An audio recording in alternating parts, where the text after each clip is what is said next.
Oh, oh, oh. That is a huge six.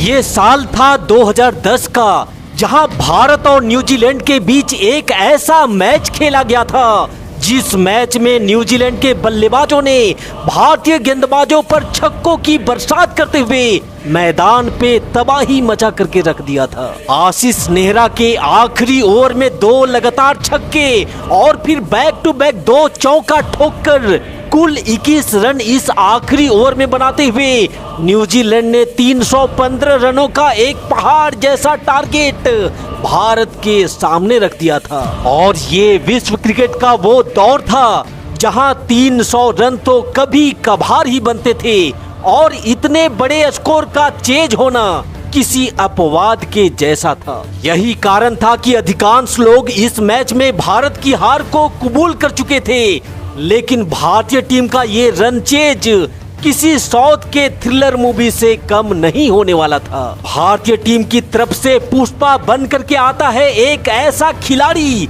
जिसने कहा, चाहे कुछ भी हो जाए मैं हरगिज झुकेगा नहीं साला।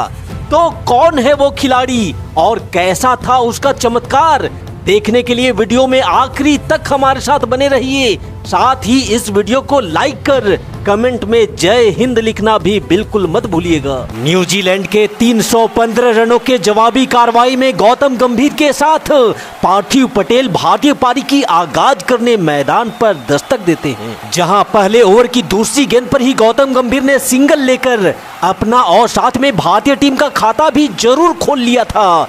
लेकिन इस पहाड़ जैसे टारगेट तक पहुंचने के लिए भारत को जरूरत थी बाउंड्री की, और इसका श्री ग्रेस किया पार्थिव पटेल ने। He squeezed that through, so he's away as well. Parthiv Patel, this is a fast outfield, and it wins the race. So 4 for Parthiv Patel. Kyle mills की ये गेंद, छोटा पैकेट बड़ा धमाका, पार्थिव पटेल का ऑफसाइड पे करारा प्रहार, 4 रन। यहाँ पार्थिव पटेल ने तो अपनी मंशा साफ कर दी थी, लेकिन दूसरी छोर से गौतम गंभीर को भी जरूरत थी कुछ ऐसी ही ताबड़तोड़ बल्लेबाजी करने की। फिलहाल मिडिल स्टंप पर डाली गई इस शॉर्ट पिच गेंद को पार्थिव पटेल ने कलाइयों के सहारे खूबसूरती के साथ मोड़ दिया है। गेंद गैप में है जो जोड़ करके जाएगी पार्थिव पटेल के खाते में एक और चौका। और ये लीजिए, पटेल के खाते में एक और जोड़ दीजिए। यहाँ गौतम गंभीर का बल्ला भले ही शांत था, लेकिन पार्थिव पटेल का बल्ला पूरी तरह से हल्ला करता हुआ। Brilliant. 4 more. He got a hand to it, but couldn't quite stop it. Up to these guys are really laying into them. फिलहाल काइल मिल्स की गेंद पर गौतम गंभीर के पास भी था हाथ खोलने का मौका, कट करके भेज दिया 4 रनों के लिए। पहला चौका गौतम गंभीर के खाते में आता हुआ। और जब गंभीर चलते हैं तो रुकने का नाम कहां लेते। Oh, that is so enjoyable to watch.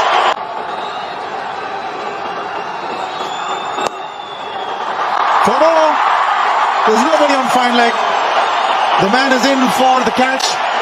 Gautam Gambhir has just turned it, used the pace of the delivery to get successive boundaries now. That's gone in the air as well, and that's running away for 4. They're just giving too much room, and they're playing to the strength of both these batsmen at the moment, New Zealand. Nick Dan, 4 more. Ounce of luck, but New Zealand need wickets, and short cover and short mid wicket are not going to do it for them. Where are the slips? Oh, that's not a bad delivery. Not a bad delivery at all. And a little bit of luck for Gautam Gambhir. यहाँ गौतम गंभीर एवं पार्थिव पटेल ने भारतीय team को एक सदी हुई शुरुआत दिलवाते हुए 9.3 ओवर में ही 67 रन टीम इंडिया के खाते में जोड़ दिए थे।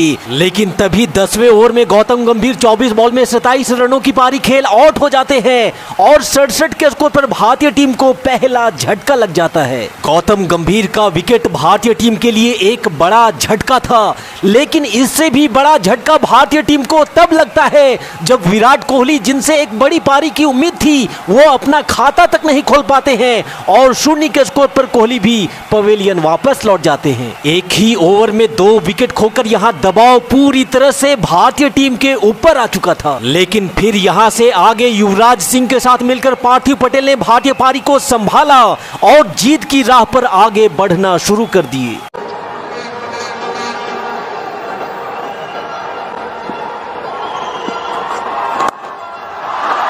Full and beautifully driven by Yuvraj.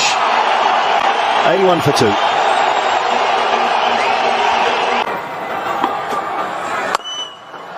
That's a good hit. It's gone the distance. Wasn't the slope for Yuvraj Singh. यहाँ युवराज सिंह ने आते ही ताबड़तोड़ बल्लेबाजी करते हुए उदास बैठे भारतीय समर्थकों के दिलों में खुशी की लहर दौड़ा दी थी। वहीं दूसरी छोर पर पार्थिव पटेल ने इस चौके के साथ अपनी हाफ सेंचुरी भी अब कंप्लीट कर ली थी, लेकिन तभी समस्या एक बार फिर से भारतीय टीम के ऊपर गिरती है और युवराज सिंह जो बेहतरीन बल्लेबाजी कर रहे थे वो 20 रनों की एक छोटी सी पारी खेल अब पवेलियन की राह पकड़ चुके थे। यहाँ समस्या आती है तो देखिए कैसे गुच्छों में आती है। युवराज सिंह के आउट होने के बाद पार्थिव पटेल उसी ओवर में एक बड़ा शॉट लगाना चाहते थे पर फील्डर को पार नहीं कर सके। 53 रनों की पारी खेल पार्थिव पटेल लौटेंगे पवेलियन और 108 के स्कोर पर ही भारतीय टीम अब गवा चुकी है अपना चौथा विकेट। अब क्रीज पर दोनों नए बल्लेबाज थे।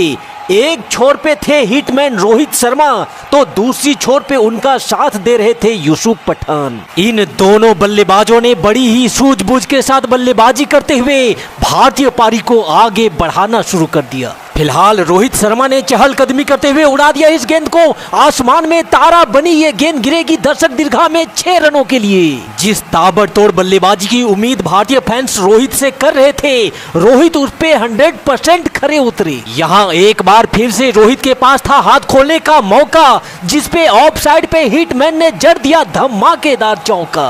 26 ओवर की समाप्ति के बाद अब भारत का स्कोर हो चुका था 134 रन 4 विकेट के नुकसान पर। वहीं 27वें ओवर की दूसरी गेंद पर ही यूसुफ पठान ने बॉलर के सर के ऊपर से एक फ्लैट छक्का जड़कर न्यूजीलैंड के गेंदबाजों के धागे खोलने शुरू कर दिए। यहां 28वें ओवर की पहली गेंद पर रोहित ने एक और कड़ाकेदार शॉट खेला। हालांकि बाउंड्री लाइन पे फील्डर जरूर था पर उसे चकमा देकर गेंद निकल गई एक और चौके के लिए। इसके बाद तो रोहित और यूसुफ पठान की जोड़ी ने दोनों छोरों से मैदान पे बाउंड्री की बरसात करनी शुरू कर दी। Oh, that's a good hit. Straight over the top. One bounce and out of the ground.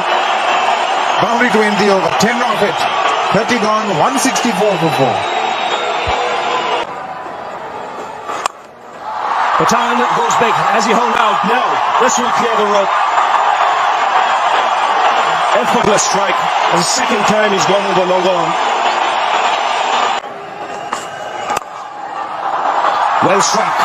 Inside out, over, extra cover. The spot nicely, Rohit Sharma.